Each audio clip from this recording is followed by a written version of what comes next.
Hi dear students, എല്ലാവർക്കും Angel മീഡിയയിലേക്ക് ഒരിക്കൽ കൂടി സ്വാഗതം. ഇന്നത്തെ എപ്പിസോഡ് ഞാൻ ഉൾപ്പെടുത്തിയിരിക്കുന്നത് 9ാം ക്ലാസ്സിലെ സോഷ്യൽ സയൻസിലെ നാഷണൽ ഇൻകം എന്ന പാഠഭാഗത്തെ ചോദ്യോത്തരങ്ങളാണ്. എല്ലാവർക്കും ഒരിക്കൽ കൂടി സ്വാഗതം. നമുക്ക് ചോദ്യങ്ങളിലേക്ക് കടക്കാം. What is national income? National income is the money value of all the goods and services produced in a country during a financial year. National income is the money value of all the goods and services produced in a country during a financial year. Next question. Name the three sectors of an economy from which the contribution to national income is received. Name the three sectors of an economy from which the contribution to national income is received. Agriculture sector, industrial sector, and service sector. Examples of different sectors: primary sector, mining, agriculture; secondary sector, construction and industry; tertiary sector, banking, education institutions, hospitals, etc. Next question. What are the objectives of calculating national income? What are the objectives of calculating national income? To calculate the economic growth of a country, to compare the economic growth of different countries, to assess the contribution of different sectors in the economy, to study the problems faced by the economy, to help the government in planning and implementing different projects, and finally to find out the limitations and advantages of economic activities like production, consumption, and distribution. The next question. What are the important concepts of national income? Gross domestic product, that is GDP; gross national product, that is GNP; per capita income; net national product, that is NNP. These are the important concepts of national income. Then next question. Financial year India. In India, a financial year is starting from April 1st to March 31st. Then next, what is gross national product?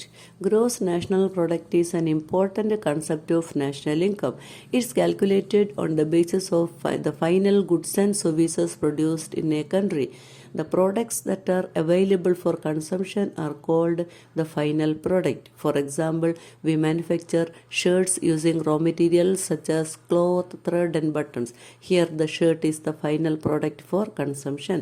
The money value of all final products is taken into account for calculating the gross national product.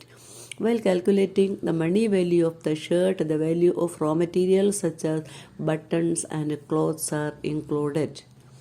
Then what is meant by final product? The products that are available for consumption are called the final product. For example, we manufacture shirts using raw materials such as cloth, thread, and buttons. Here the shirt is the final product for consumption. What is gross domestic product? Gross domestic product is the most suitable concept of national income to analyze the contribution of sectors in an economy. The GDP of a country is the total money value of the final goods and services produced within the domestic territory during a financial year. The income of people working abroad and the profit of institutions and firms operating abroad will not be included while calculating the gross domestic product. For example, suppose an Indian firm operates in America, the profit of that institution will be included in the gross domestic product of America, but in the gross national product of India. That is to say, while calculating the GDP of India, such a income will be excluded. Then next, the income of people working abroad and the profit of institutions and firms operating abroad will not be included while calculating the gross domestic product. Why? Explain with an example. The GDP of a country is the total money value of the final goods and services produced within the domestic territory during a financial year. The income of people working abroad and the profit of institutions and firms operating abroad will not be included while calculating the gross domestic product. And what is net national product? When we deduct depreciation charges from the gross national product, we get the net national product. Technically, the net national product is considered as national income. What do you mean by depreciation charges? The depreciation charges means the cost incurred to remedy the wear and tear of machinery. The cost incurred to remedy the wear and tear of machinery is termed as depreciation charges. What is per capita income? What is its importance? When we divide the national income by population, we get per capita income. Per capita income helps to know the economic position of a country and compare the country with the other countries. What is the equation of per capita income is? Per capita income is equal to national income divided by total population of a country. What are the factors of production? Land, labor, capital and organization are the factors of production. What are the rewards for the factors of production? Rent for land, wage for labor, interest for capital and profit for organization are the rewards for the factors of production. Next question. What are the important methods used for estimating national income? There are three methods of estimating national income. First one, income method. Second one, product method. And the third one, expenditure method. Next question. Explain the income method for estimating national income. In income method, national income is calculated based on rent, wages, interest, and profit, which are the rewards for factors of production. This method is helpful in analyzing the contribution of each factor of production to the national income. Then what is the product method for estimating national income? Under the product method, the national income is calculated by adding up the money value of goods and services produced by the primary, secondary and tertiary sectors. It is useful for assessing the contribution of each of these sectors towards the national income.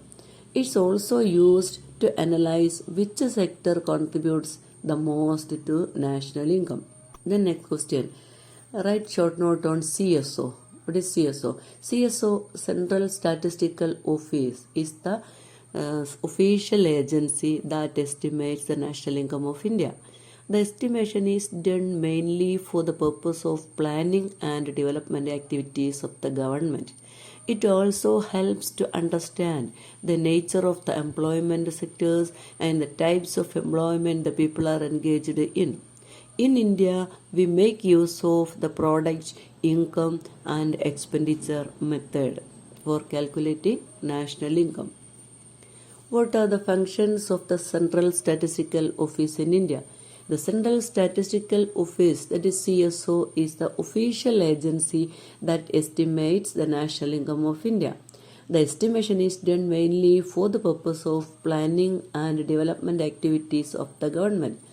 It also helps to understand the nature of the employment sectors and the types of the employment of that the people are engaged in. Next question. Then define knowledge sector.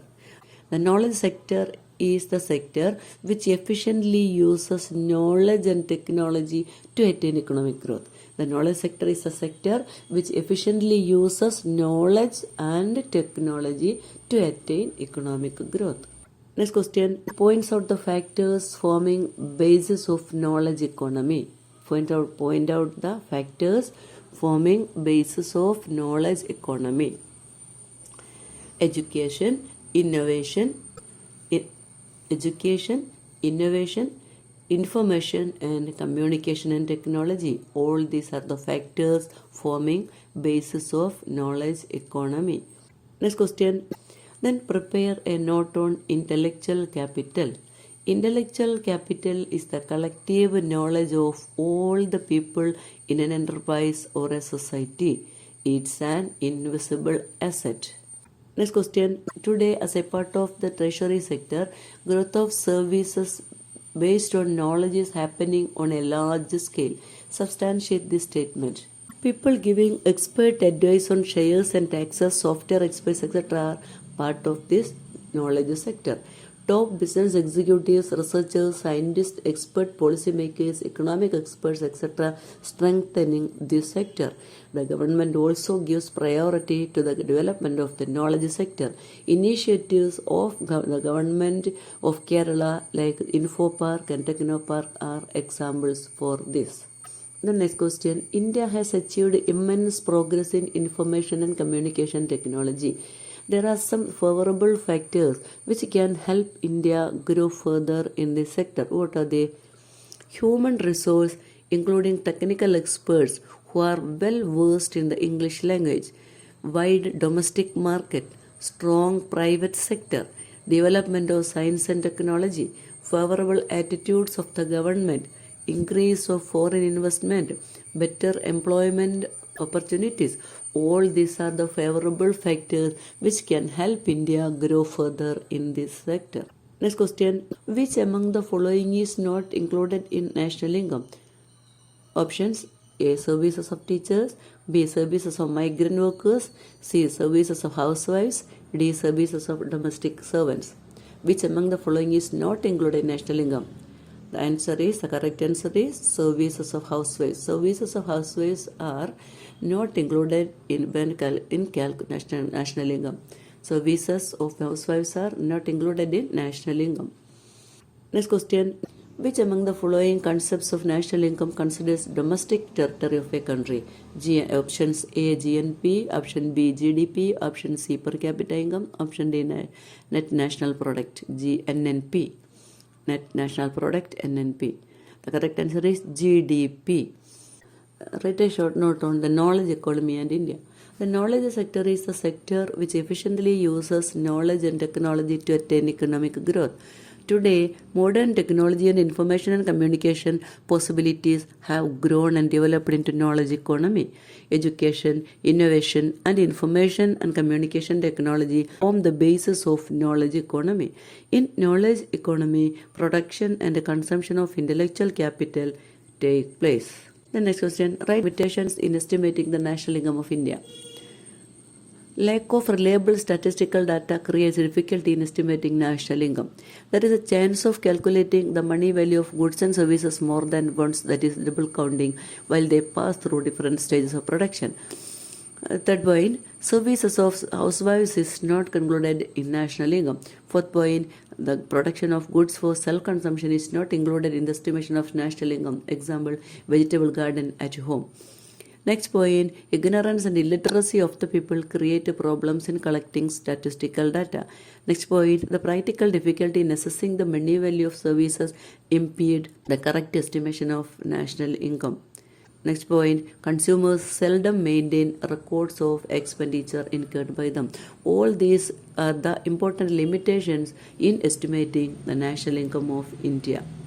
I think you like this episode very much. Thanks for watching. If you like this episode, like, comment and subscribe. Thanks for watching.